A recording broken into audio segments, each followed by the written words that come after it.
Welcome, everyone. Welcome, welcome. Happy Saturday to everyone, whatever part of the country you are in. Good morning. It's 8:30 here on the West Coast, if you're on the West Coast, like me and my guest star today. And I hope that everyone has had a wonderful month. July has just flown by. We are on the last Saturday and the last day of the month. So we're going to give everyone just a couple more minutes to get in here, and we're going to get started because we have a lot to discuss today, and I don't want to have to shorten our discussion. So welcome, everyone. My name is Nicole Buffong, and you are in the Health is Wellness webinar for Minorities for Medical Marijuana. So I hope you have found the right place. You could join us on our Facebook Live at M4, the number 4, MM United, or you can join us on our YouTube page at the same M4, MM United. So welcome, welcome, welcome. And my name is Nicole Buffong. I am the Western Regional Director for Minorities for Medical Marijuana. I am a cannabis patient and advocate, and the science of around the plant, using the plant for my wellness, just fascinates me. So I'm so grateful that I get to share these Health is Wellness webinars with you all as we discuss some really important topics on the different diseases that affect people in our communities and how they can treat those diagnoses and those symptoms with cannabis and other plant medicine. But today we are going to be discussing autoimmune disorders. And real quick, I just wanted to give a definition before I introduce my guest so everyone kind of understands. I had to do my own research because I'm not quite familiar with all of the autoimmune disorders. And so real quick, autoimmune disease is the result of a malfunction in the immune system where healthy cells are mistaken for foreign bodies, causing the immune system to attack healthy cells in the body. It is estimated that as many as 50 million Americans suffer from some form of autoimmune disease. There are more than 80 potential autoimmune disorders. There are many different forms, and the symptoms and effects will vary from case to case. Treatment for autoimmune diseases typically focuses on managing pain and symptoms of the condition. And that's what we're really going to talk about today. I'm so excited to introduce the co-founder of Cannabis Nurses of Color, Miss Sandra Gwines. Did I say that right? Yes. Yay. Okay, good. Who is also known as the Kush Nurse. Oh, we're so grateful to have you. Good morning, Sandra, Nurse Sandra. How are you today? I am so excited. I can't believe I'm saying I'm so excited to be up early on a Saturday, but I am super excited when I get an opportunity to discuss cannabis and all of the health benefits that this plant can give us. So thank you for that introduction and for having me. And of course, representing my Cannabis Nurses of Color gives me such an honor because I know that these conversations are so important in our community, especially the Black and Brown community, where we're seeing a lot of these autoimmune conditions are prevalent. So thank you so much for having me and this discussion, because I think it's so important. Oh, thank you. And I really appreciate you taking your time on your Saturday morning to join us. So let's jump right in because I know we have a lot to cover, right? So real quick though, please tell us a little bit about yourself and a little bit about how you co-founded with Nurse Ivory, the Cannabis Nurses of Color. Tell us about that. Yes, so I became a cannabis patient first. That's how I arrived at cannabis. I was a maternity nurse and I have a background in case management and managing high-risk patients. And When I was in the hospital setting, I never even thought of cannabis as medicine. It wasn't something that I saw in records. It wasn't something that I saw with my patients. I lived on the East Coast primarily. We moved to California about 6 years ago. And I started seeing, wow, dispensaries, and I still didn't feel like, oh, cannabis is something I would try. I ended up having a lot of postpartum depression with my daughter, which led me down the path of trying cannabis as medicine. After I had tried everything else, I tried all the pharmaceutical drugs, and I didn't like the effects. My quality of life using those medications wasn't the best, and I chose to go down the route of trying cannabis medicine. There wasn't a lot of information out there, especially in the medical realm. Like, I just felt like no nurses I talked to, no doctors I talked to really could help me or guide me in this cannabis journey. So I started to do more research, and I realized, wow, there is like a whole world out here of people who are already diving into this and are doing the legwork to learn more about cannabis therapy. And that kind of, I jumped off a cliff. I was like, today I'm going to learn everything possible about cannabis, and how this plant can really help us. It wasn't an easy path because you don't have anyone to guide you. You also have a lot of the stigmas related to it. As a nurse, I couldn't tell my job I was using cannabis. But I saw the therapeutic benefits. I saw the changes in my life, in my pain, and my quality of life every day. How I could be a better mother, a better wife, a better individual, be more focused. There were so many benefits for me that I felt like I needed to bring this information to more people. And the people that were most difficult to reach were the Black and Brown community. When I started talking to my family or other people that I knew, it was kind of like, girl, wait a minute, you talking about cannabis? Like the weed? Like, wait a minute, are you using this? Like, I remember talking to a nurse in North Carolina, and she was like, I'm sorry, she's in Virginia, and she was like, wait a minute. We using this? Like, what are we doing with this? And I'm like, yes. It was a struggle, right? Because that's my credibility as a professional, as a career that I've had, for 17 years. And it's trying to teach someone that this is actual medicine, that we haven't learned this information, but that, the research is ongoing, but there's so much information that already validates this. So from there, I met Ivory. We were planning on going to a cannabis nurses conference. And when we walked into this conference, we realized that there were so many other nurses out there that looked like her and I, from Black and Brown community, but we were terrified to have these conversations within our own communities. Mm-hmm. We were terrified to talk about it. We were terrified to tell people that cannabis is medicine because of the stigma, because of the system, because of all the things that, have kept us from even considering cannabis as medicine. And then some people who actually were affected by the harms of the war on drugs and are, experiencing that through family members or themselves. Mm-hmm. So Cannabis Nurses of Color was really a safe space for us to have those conversations, and also to equip nurses with how to go into the community and talk to the people that look like you, that need this information, because it's going to be tough. And our counterparts may not understand how to navigate those waters, but we're here to have those tough conversations because we're here to serve our people. That's awesome. That's amazing. When did you all launch Cannabis Nurses of Color? So we actually, I always tell people, it was very organic. We went to this conference, we sat at a table, and I say that was the night the table was built. We went to dinner with, I believe, like 25 other nurses, and we all sat at this table, and we did not want to leave each other. We were like, we can't believe that we even exist. I mean, it was nurses from all over the United States. Right. And everyone pretty much had the same concerns. It's kind of like, how do we navigate this space? How do we keep our nursing careers and our licenses? And how do we maintain our integrity, our credibility, and reach the people that we want to reach with such limited resources, and whether it's legal or illegal in our states? It was just so much to navigate. And at that point, we were like, okay, we're just going to consolidate this effort and create a group. And that's really what it started off as, an organic group. And from there, we've started doing, that was 2 years ago. And we've started doing our speaker series, where we bring different speakers from the cannabis industry to help educate and guide these nurses.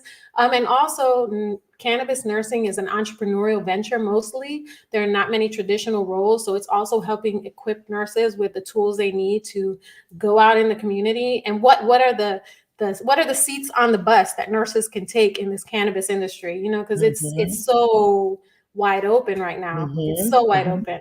Mhm.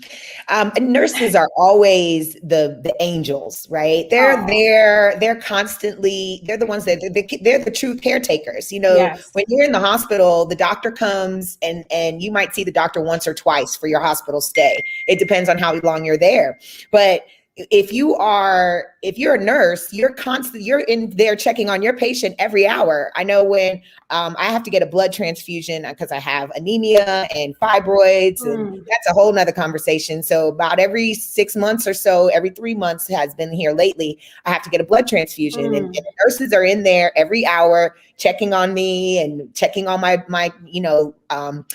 stats and making sure that I'm okay. I see the doctor maybe once when I get yes. there, and then when it's time to leave.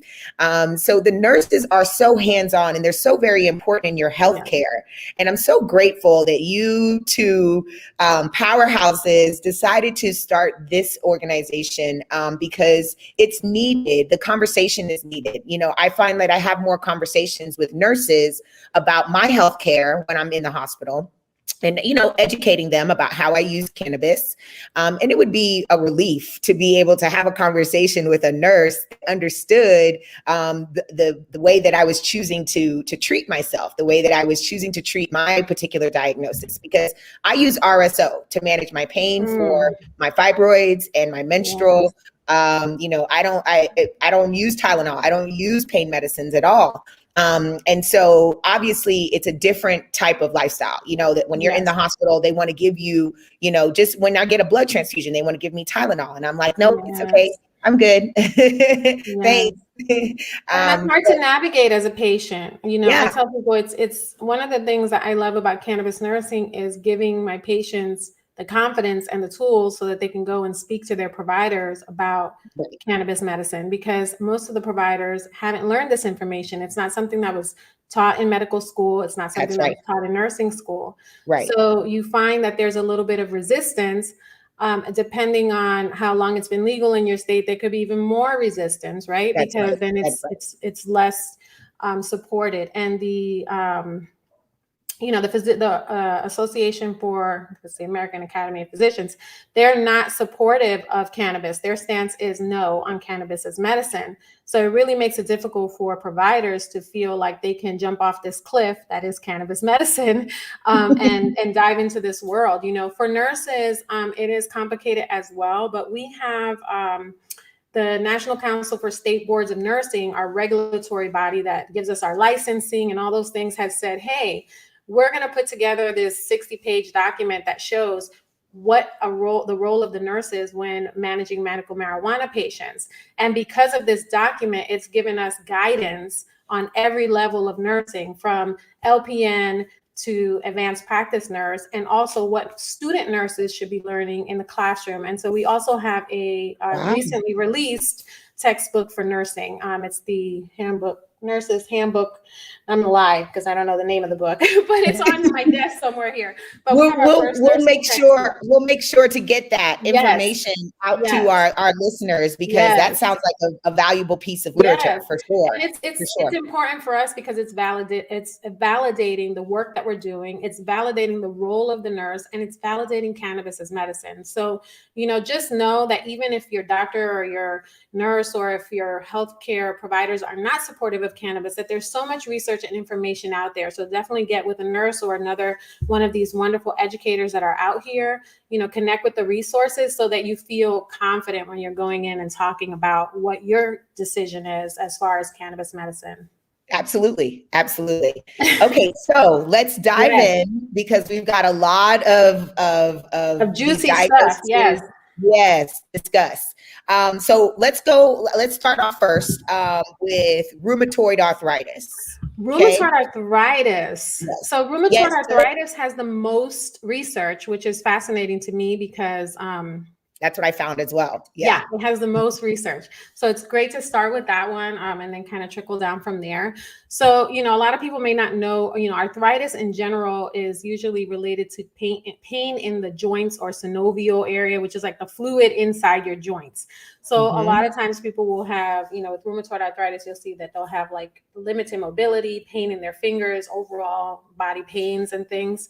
And cannabis has been shown to actually be a great tool for rheumatoid arthritis. And I did pull up the studies on this because I love the studies and I love the data, and it's always important to have that. So with rheumatoid arthritis, CBD was found to be like the cannabinoid in the plant that was most effective. And they had 26 primary studies. So 26 studies were conducted on, does it work with rheumatoid arthritis?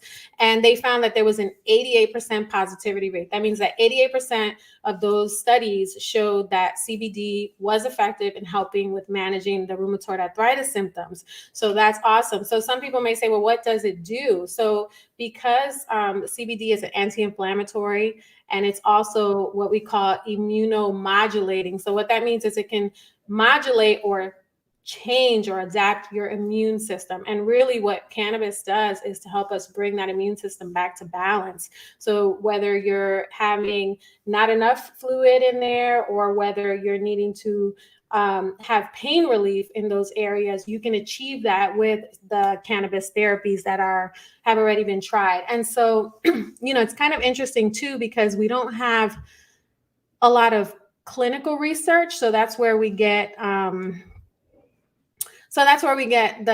issues sometimes, right? Because a lot of these studies have been done on, rats, and we have very limited, very limited studies on humans. And it's not because it's not effective or it's not safe. It's only because of the legalities of it. So I always want to remind people that many of the studies that we have, lots of studies, but many of the studies aren't on humans because of, the federal legalities related to cannabis. Right.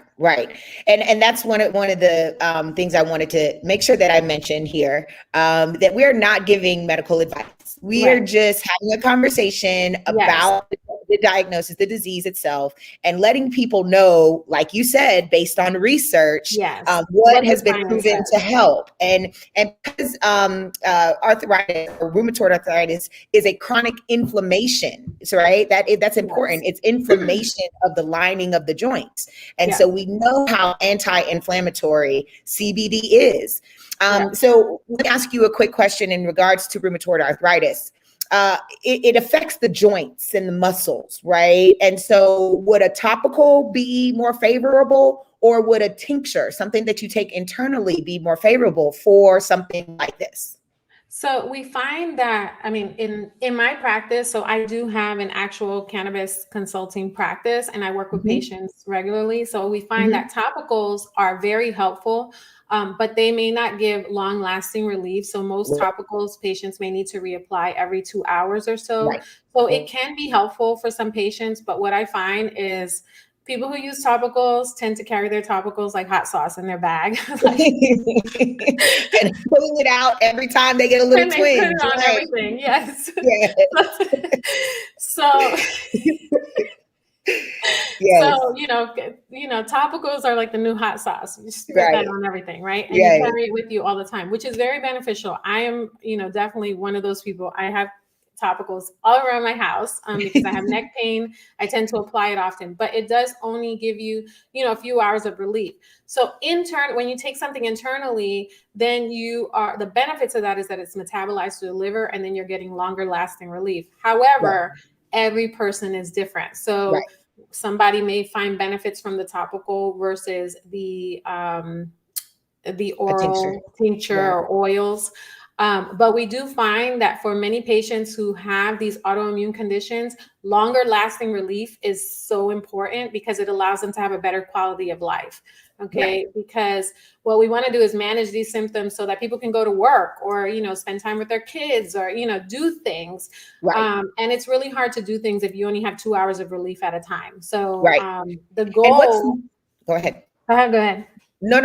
Go ahead. The goal. Go ahead. Yeah, I feel like the goal is really quality of life. When I look at patients, every patient is different. Some patients don't want to ingest. So we really focus on what the patient's desires are in cannabis medicine. And I think that's to me, that's like the magic. You know what I mean? It's like, how can we marry this medicine that could potentially work with your lifestyle? Because if you can't apply every 2 hours, like if I was working in the hospital, I can't apply every 2 hours, right? I needed something longer lasting to make it through the day. Right. So having a oral, a gummy, or, an oil or something like that, that's going to last a little bit longer would be more beneficial. Right. Because normally for this type of diagnosis, they prescribe steroids, right? Correct. And what And other things opioids. and opioids. And so we know that, opioids don't have as much of a benefit for inflammation necessarily. And steroids have a huge long list of side effects, Of side effects. as well as opioids. And of course, the risk of being addicted to opioids, overdosing on opioids, all of those factor in.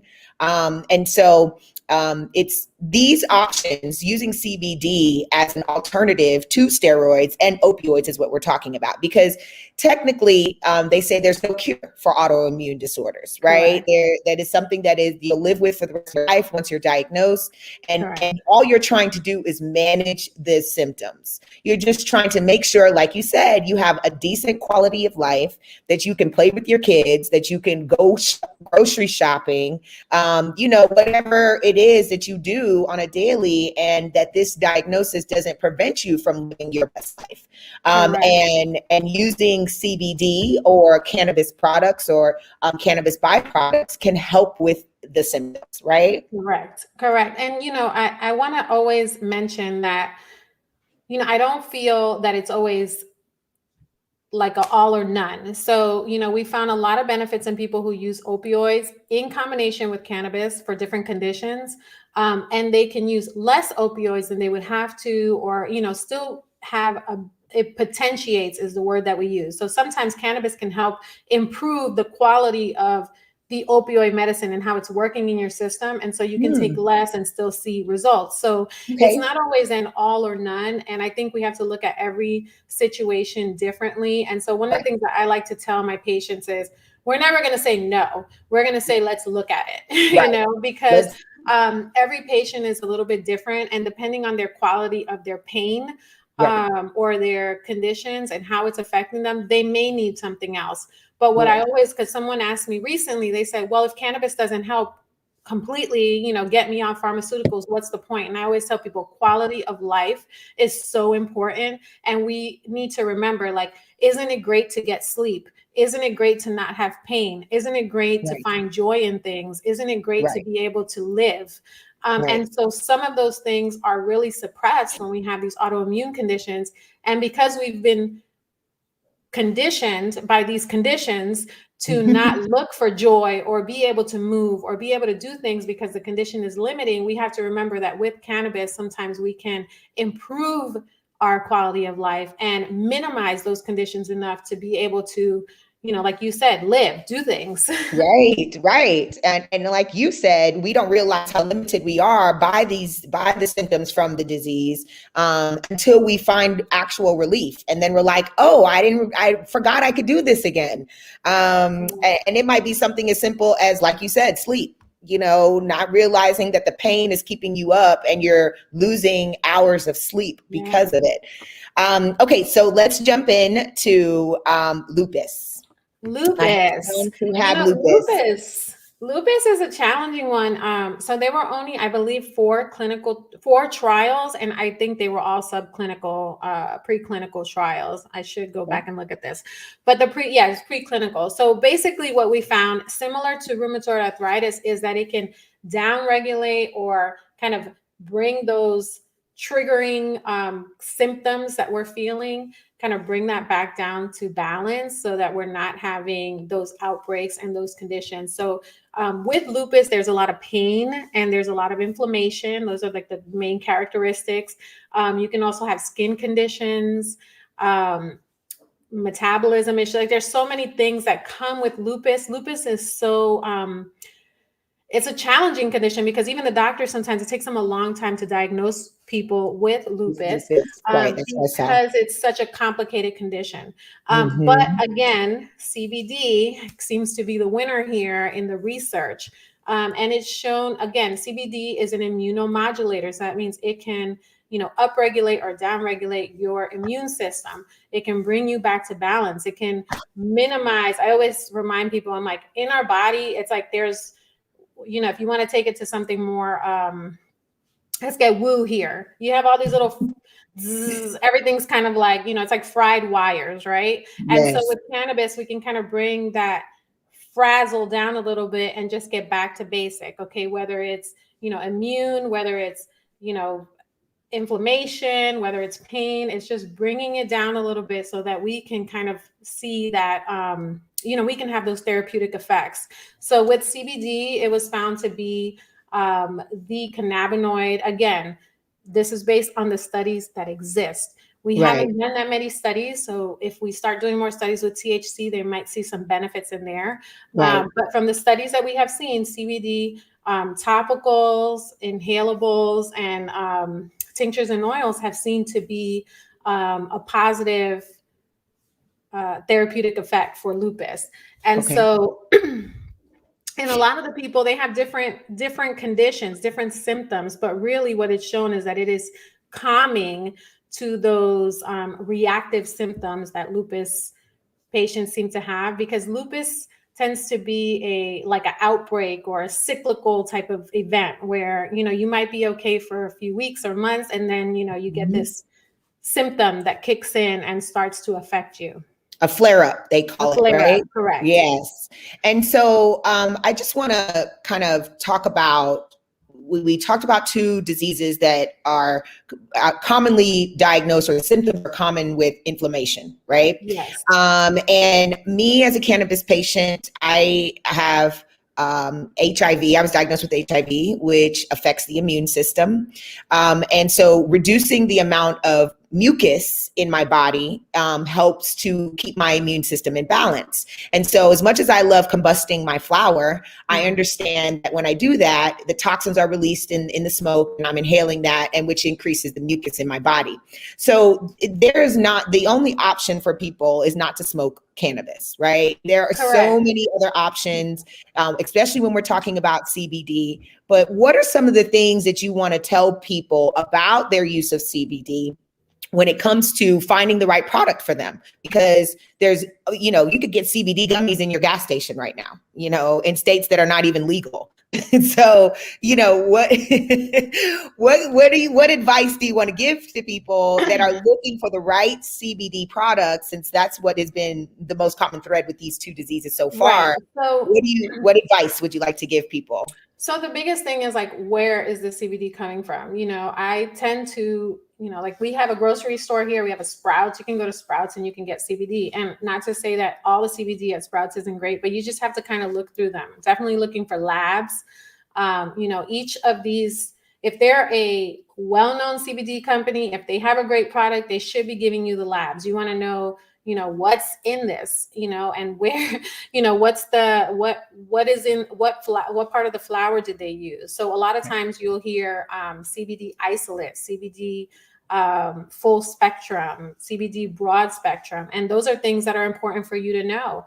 We find that with whole plant, that means the plant, the way it's grown, the hemp plant, they pull it out and then they harvest it, dry it, and then you consume that in various forms, but not removing the CBD and the THC from the plant. If you have the whole plant and the CBD and THC are working together in that plant, there's a synergistic effect, and that's seen to show the best results when you consume the plant as is. Now, there's some people who cannot consume the plant with the THC because of work or, what have you, or maybe they have a THC sensitivity. There's many reasons. But then you'd have to look at like a CBD isolate, which is where they just remove the CBD from the plant, and then that's all you're consuming. There's no other cannabinoids in there. But there's so many other cannabinoids in the CBD plant or in the hemp plant that people don't consider that can be beneficial. We're still kind of cutting. It's like we're at the surface here still. Everything that we're learning about the cannabis plant, we know that it works. People see results, but knowing exactly how and which cannabinoids work for each thing, this is a science that we are just at the surface level right now. But the most important thing is knowing that you have a clean source that your plant, preferably I would say is whole plant if you can have it, and that you have lab results for these plants so that you know where this batch came from, what the quality of it is. And then also, I don't get into like how it was extracted and all these things, but there's a lot of times that you won't get the whole plant. You'll get like aerial parts of the plant and things like that. So it's important to know the quality of the cannabis that you're consuming. And a lot of times I'll get people that will say CBD didn't help. And I'll say, well, let me see what you tried. Yep. And That's what I I was love getting doing at. that. Yeah, that's what I was getting at. A lot of people tell me that as well. And I'm like, well, what did you use? And I don't know, something I ordered on Amazon. Okay, well, so let's look at what that is. Did it come with a COA? In our industry, that's called a certificate of analysis. That's the testing and labs that you were referring to. Is it full spectrum? Is it an isolate? What else is it mixed with? Are you vaping it? Is it a tincture? Is it gummies? Are you mixing it with sugar and a bunch of other ingredients? Yes. So all of those matter. All of those questions matters. It all matters. I get to become a CBD snob sometimes because I feel like once you know, then it's really hard to just try any and all things. That's right. But because I'm a nurse, and what I love about this particular plant is that it's so safe. I always tell my clients, I try to try everything. Like if somebody says, I tried this, I'm like, well, let me see. And let me look at it, research it as best I can. If I feel like it has benefits, I'll try it myself. Even though it's a case-by-case basis how it will work. But I like to know, like, generally, what's the results of using this? And because cannabis is such a safe plant, we know that there have been no deaths reported from overdosing of cannabis. We also know that CBD is the kind of medication where you start low but go high. You don't use, a lot of times people are afraid to consume more CBD because it's just that stigma that we're getting high, that we're using cannabis. So when I tell them you might be on, hundreds of milligrams a day or 25 milligrams a day, they're like, what? And I always try to remind them that, each person is different. Their sensitivity is different. Results are different. But what we know is that there is therapeutic value and there's also a safe, this is a safe plant and that we can use these higher levels of CBD to achieve the results. And I'm glad you said that this is a safe plant. Some of us are familiar with the controversy of what's happening in the Olympics right now. And I'll just touch on this briefly because this is a whole conversation. Sakari was suspended because she tested positive for THC. And the soccer Olympiad that came out with her CBD line just last week. So it's controversial that they're saying that one part of the plant is okay, but another part of the plant is not. And these two white women are allowed to promote the safe part of the plant and talk about how they use it to help with recovery. But using THC, which we know is not a performance enhancement drug, is somehow still on the banned list. And so that's a whole nother conversation. And maybe Sha'Carri will be the catalyst for changing that. And unfortunately, she had to lose her spot in order to have that, for us to have that conversation. But, Rosa Parks had to go to prison in order for us to change that law because we realized that it was wrong. So when we talk about the safety of this plant, we know that throughout history, it's been used for thousands of years. It's been around longer than all of these Western medicines and pharmaceutical drugs, and being used in ancient herbal medicine. Every part of the plant.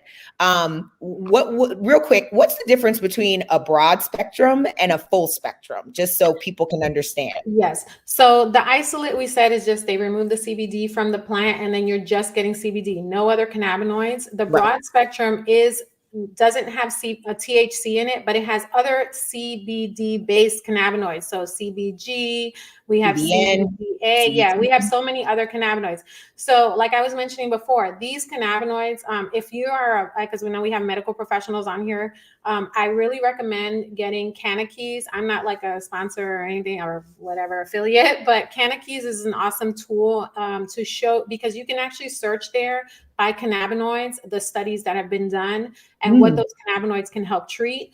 You can also search in there by condition, by organ system, all different things. So it's a great tool because it takes all the studies that already exist out in the world and it kind of consolidates them for different conditions. Spell the name of this site. Is it a website? It's Cannabis.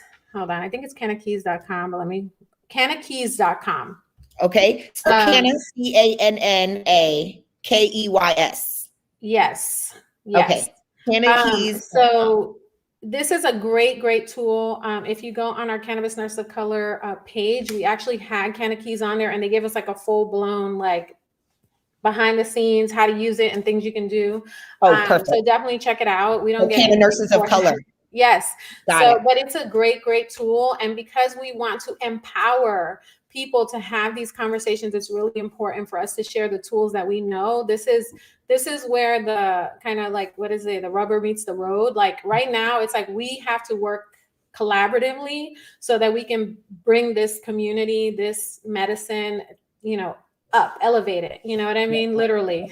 That's right. We got to get elevated. That's right. So, don't be afraid of the research. Don't be afraid of the science. Don't be afraid of the studies. If you have trouble reading those things, talk to other medical professionals. We're happy to kind of like, pare that down and give you, just a chunk and the nuggets of the information that you need, because that's what we're here for. And that's what helps you have these conversations and feel more confident. Because that's, at the end of the day, we want confident, conscious consumers that understand, what they're putting into their system and are more in control of their life, because of it. And real quick, even though the United States government has still has THC as a Schedule I drug with heroin and cocaine, in 2018, when they legalized industrial hemp in this country, they said that the cannabis plant with less than 0.3% THC in it is now considered industrial hemp. That's the United States definition of what industrial hemp is. So they descheduled CBD. And that's why you all are seeing CBD everywhere, in your gas station, in your salon, in your coffee shop, is because they descheduled it from a Schedule I, which is where it has been the last 90 years, to a Schedule II. And so the United States government says that even 0.3% of THC that's allowable. That's okay. But Sha'Carri, you have any amount of THC in your system and you are disqualified. So there's a little bit of obviously a contradiction there. And then also with CBD, the United States government has a patent on CBD, in case you all did not know that. In 1999, they said that CBD was a viable use for neuroprotectant. They have a whole definition, but they patent. The United States decided that they created CBD somewhere and they were able to patent it. And so, for example, the first FDA approved medication that's on the marketplace, Epidiolex, that is used for a rare epileptic disorder, is using that patent from the United States government to create this medicine. Okay, so we'll move on. I digress. So the next disease that I want to talk about is multiple sclerosis. Multiple sclerosis. Yes. So multiple sclerosis, so many studies on multiple sclerosis as well. There were nearly 100 studies on multiple sclerosis. Interestingly enough, with multiple sclerosis, what they found was that equal ratio of THC and CBD are helpful in managing those symptoms. So here we start seeing more of THC used to manage some of these autoimmune conditions. And, when you think about specifically multiple sclerosis, you think of mobility issues, you think of tremors, you think there's a lot of neurological involvement. And so that's where I see in my mind where THC is such a benefit there. So what I was saying before, in addition to that, they found specific terpenes are helpful for multiple sclerosis, like beta-caryophyllene. And so beta-caryophyllene is shown to help with pain. It's shown to be relaxing, and it's really shown to be a neuroprotectant as well. So these are some of the things that we're seeing with multiple sclerosis. And what I am loving about this is, if you know anyone that suffers with multiple sclerosis or seen anyone suffer with multiple sclerosis, it's a very debilitating condition. Right. The biggest thing is their quality of life, because they cannot do things for themselves sometimes when they go into these spasmic episodes, or sometimes they have difficulty walking. They may need a walker, different things. It's a lot of neurological Off balance. yes, off Yeah. balance, all that. So in addition to that, I always say, we have to look at everything. I always love saying all the positives of cannabis. But when we're looking at any of these patients, and specifically multiple sclerosis, we want to make sure that patients are using the amount they need to achieve the desired effect, but also that it doesn't cause them other issues. Because we know cannabis can make you dizzy, it can make you tired. It can, have issues with memory, your short-term memory loss, things like that. So we want to make sure that we're also providing that education and guidance for patients that are using cannabis. Because while there were 100 studies that were shown, the positivity rate for multiple sclerosis is 91%. And the studies were kind of interesting because it shows that even though patients experience maybe they experience dizziness, or maybe they experience short-term memory loss, or all these other things that we know are possible with cannabis therapies, the benefits outweighed the risks, and they were willing to forego, the pharmaceutical medicines and try cannabis because of the quality of lifestyle that they were able to achieve with using cannabis therapies. So I think that to me says so much. In some of my research, I saw, that physical therapy and obviously medications help with this particular this particular disease. And one of the other things that we haven't mentioned yet that I utilize a lot is, of course, diet. Right, like with lupus, and even if you're consuming products that cause inflammation, if you're eating things that cause inflammation, then you are increasing the symptoms in this disease, in this particular disease. And just a side note, folks, sugar causes inflammation. So it is the legal, it is the FDA approved cocaine. Because it causes so many other damaging effects to our body. But fructose, current corn syrup, sugar, and all of its different ways is completely legal. And so you have to be mindful when you when you have an autoimmune disorder or been diagnosed. What you're consuming has a lot to do with flare-ups and how your symptoms react to anything, to medication. So be mindful of that when you are consuming edibles. I know we talked about that as an option, but most edibles are filled with sugar. They're gummies, or candy or brownie or cookie, and these are the kind of things. When you're medicating, when you're consuming cannabis as a patient, and you're using it to help relieve symptoms, sugar is not one of the things that you want to have on your list. So just be mindful of that. I like to remind patients and people that come to me for advice and asking, what they should do and how they should do it. Just be mindful, unless you're making your own edible and you know how much the exact ingredients that you're putting into it with your can of oil or can of butter. Just be mindful of that, right? I love that. That's great. That's great. And also advice. Dairy. Dairy causes a lot of mucus and inflammation in the body. Even though it's, part of a balanced diet, according to the FDA, it's not necessarily good for people who have an autoimmune disorder. So I just wanted to add that. I love that advice. I also think it's important for us to remember that the plant, we've talked about the cannabinoids on the plant, but we also briefly touched on the terpenes on the plant. There's a lot of aromatic oils that are on the plant that, when consumed or inhaled, can really provide additional benefits. And that's why specific strains and the way the plants are grown can be more beneficial for one condition over another. So some of the things I like to do also is look at the terpenes that are beneficial for specific conditions, because if we can find those naturally occurring terpenes in other foods and other things, whether it be essential oils or mangoes for myrcene, or for caryophyllene, like we said before, you can find that in cinnamon, peppers, and cloves. If you can add those things into your diet, you're only going to, therapeutically benefit, it's only going to add benefits to your cannabis consumption and your therapy and the positive effects that you have. So a lot of times people don't even know that these terpenes exist, or we think about like lavender. Lavender is very relaxing. Well, one of the properties of lavender is linalool, and we find that in many of the relaxing or calming or immunomodulating cannabis strains in preparation. So it's important to kind of look at, like you said before, it's not just consuming the plant. It's also changing your lifestyle to adapt and help contribute to the positive effects of that plant as well. That's right. And if you're not fortunate like myself to live in a state that mandates terpene testing, Nevada mandates terpene testing. And I wish California did, because we need it. I will admit, California has some of the best cannabis that I have consumed, especially in Northern California. They've got some really good stuff growing outdoors there.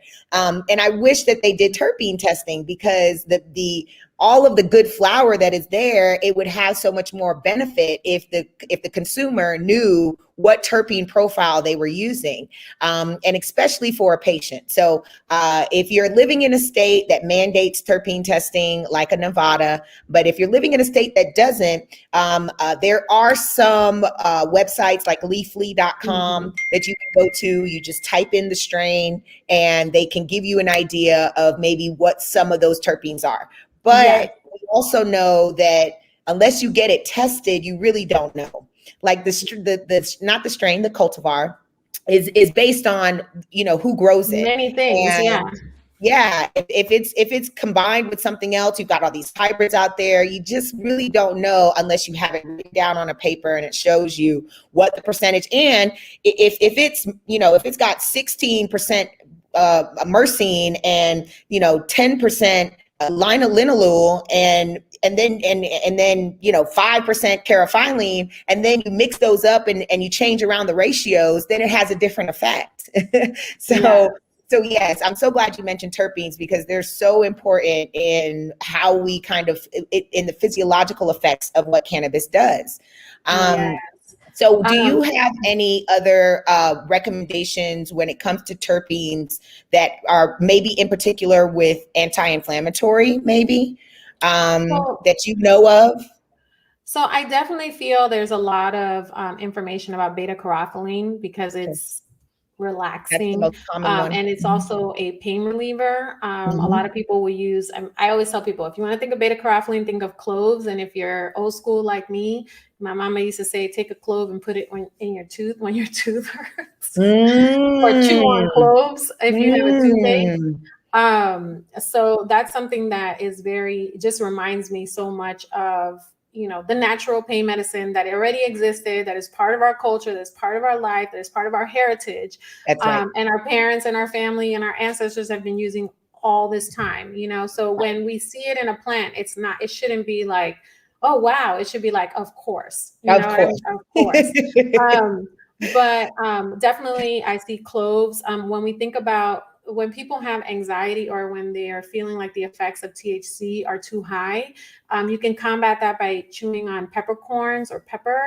And so when you think of pepper, also it's relaxing. It suppresses some of that anxious feelings. So these are some of the things that you're going to find in natural life. And then people who are experiencing autoimmune conditions, they can be depressed. They can have other mental health issues that are combined with this, because they're in chronic pain or, chronic flare-ups.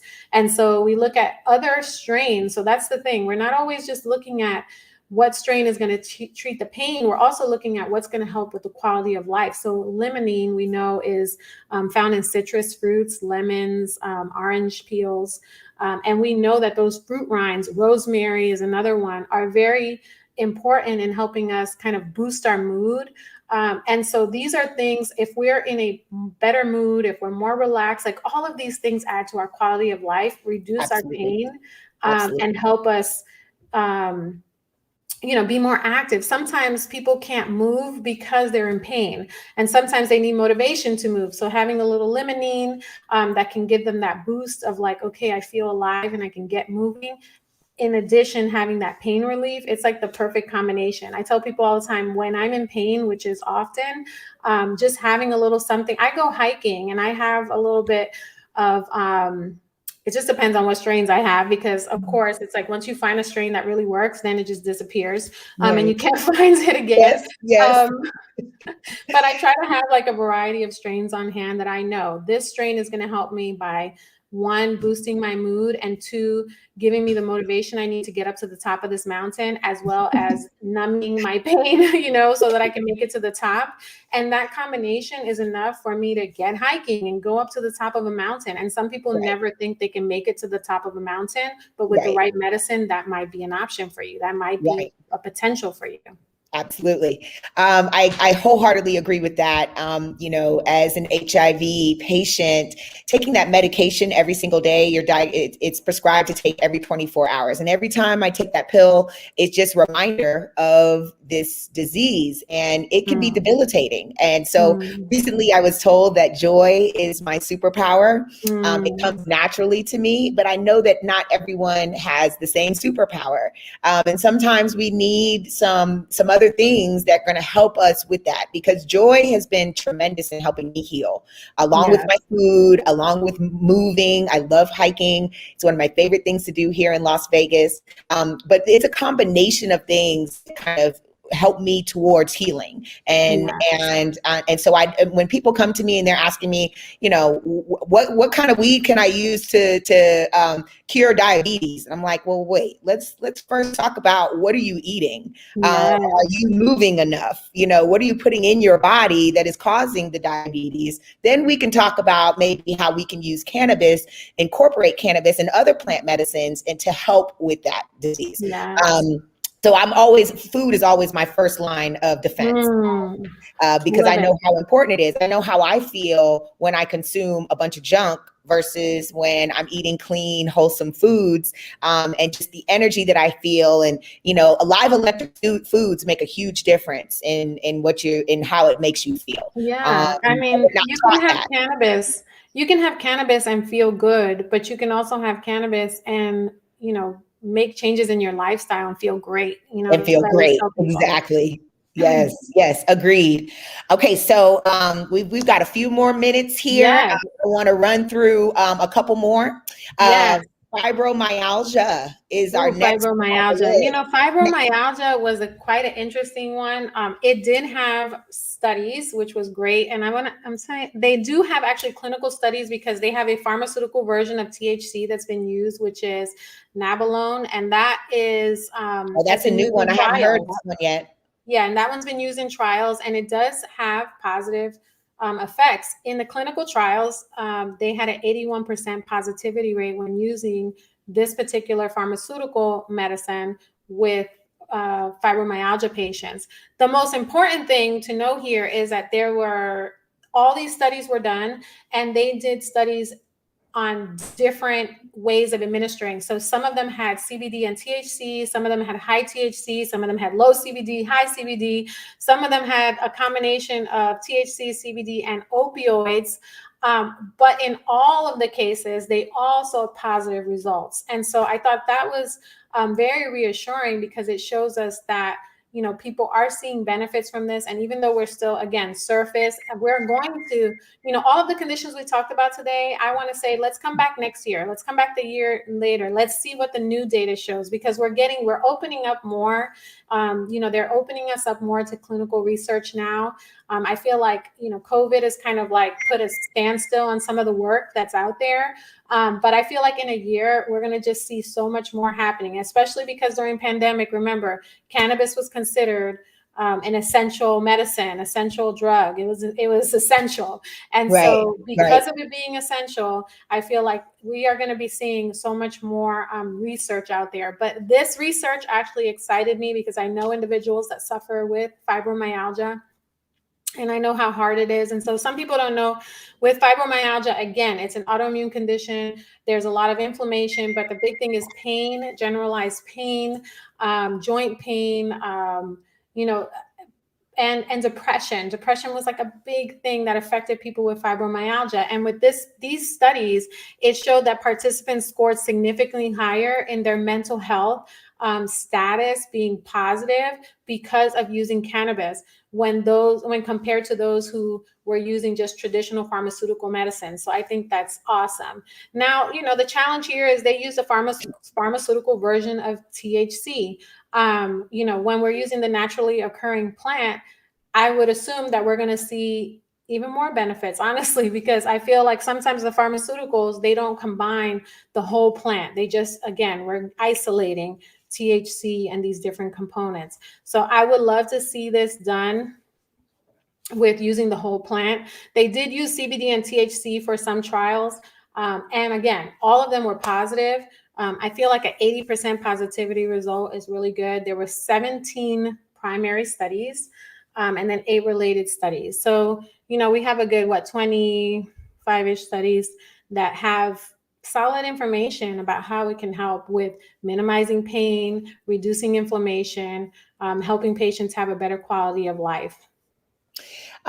So wow, there's a lot of information that we covered today. We only had an hour to discuss a lot. We didn't get to type 1 diabetes or IBS, but I really wanted to let people know that we are going to have a full week discussing autoimmune disorders.